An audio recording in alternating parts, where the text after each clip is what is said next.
Toronto police have made a series of arrests in connection to a complex gun-for-hire scheme related to a string of shootings in the city. These include shootings at Toronto synagogues and the U.S. Consulate. Last week, Constable Mark Pinizzato was shot and killed while executing search warrants related to the Consulate case. Police say they are working with local and international partners to identify those operating behind the scenes. Through encrypted messaging apps, young people are hired to carry out attacks against various targets. And in order to get paid, they're required to film their attacks. Who is paying for this?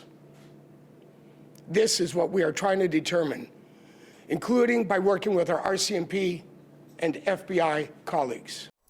The CBC's Megan Fitzpatrick is following the story for us. She's outside Toronto Police Headquarters. So, Megan, you were at the briefing where police drew a link between several shootings. It's a complex investigation. Take us through what we learned.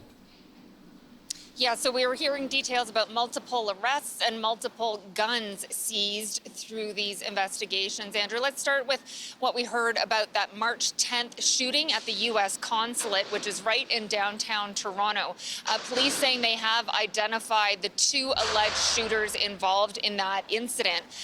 They say that morning, early hours of March 10th, a stolen vehicle pulled up in front of the U.S. Consulate. Two people got out. A handgun was fired at the building multiple times.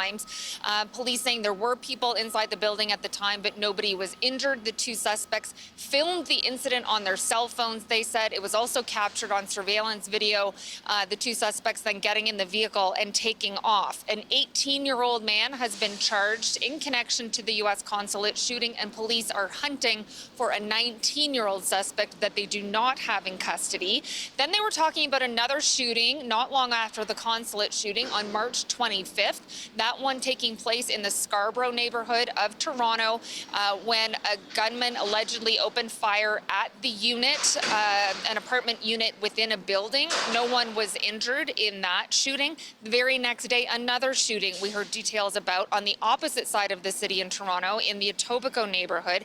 That one was targeting a business, and police saying the wrong business was actually targeted. They believe there are two suspects involved in that incident. So police are saying that all three of those shootings, they believe, are connected. In terms of the arrests they've made so far, they were saying that back in April, Halton police arrested one of the suspects, an 18-year-old, and while in Halton custody, he was charged with a number of offenses by Toronto police, including in relation to that March 26th shooting. Then last week, two more arrests made. On Thursday, that is when we know Toronto police were carrying out multiple search warrants, including at an apartment building, and that is where the fatal shooting of a Toronto police officer happened. That is when a suspect opened fire on Toronto police officer Mark Pinizzato. He succumbed to his injuries at the hospital that he was rushed to. Police fired at the suspect. That suspect was hit by gunfire multiple times and is in hospital now. Police saying today, Andrew, he will be charged with first-degree murder. That is their intention. And he will face a number of other charges in connection to both the March 25th and 26th shootings as well. During the arrests made last week, two handguns were seized, and police believing that those two guns are connected to multiple shootings in the city. They also said that 19-year-old that they're still looking for is not in custody. They have identified that suspect and have urged that person to turn themselves in.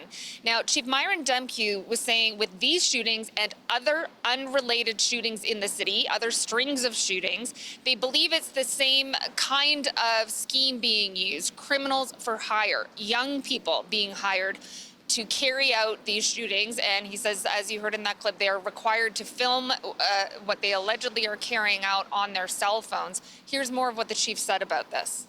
I know there's been a lot of reporting about criminal groups and foreign actors, but what I can tell you is that we are still working actively to investigate who is responsible for orchestrating these criminal acts. What we know is that bad actors are using criminal elements in our city to carry out these dangerous incidents. And it is clear that some of the people hiring these criminals want to create a sense of fear in our communities, including in the Jewish community.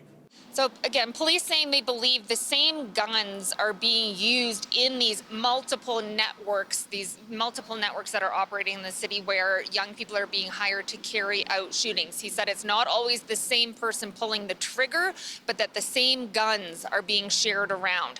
The two guns that they have seized, he added, were that they originated in the United States, he said.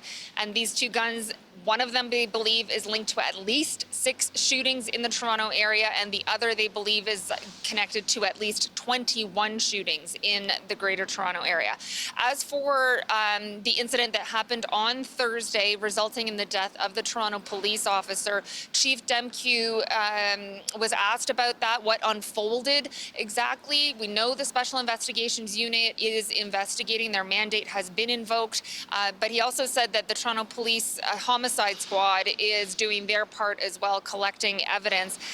In terms of did anything go wrong, or what exactly were the circumstances, what unfolded in that apartment, he said there'll be time for further insights once the SIU investigation and the other investigations have wrapped up, further time to reflect. But he was saying, again, like we heard from him on Thursday, the day of the shooting, the Toronto Police Service feeling immense sadness and sorrow for their lost colleague, who was 43 years old. He was married, had 2 children. He had been with the Toronto Police Service for 18 years. We learned this morning that a funeral for the officer will be held next week. Megan, thank you. That is the CBC's Megan Fitzpatrick live in Toronto.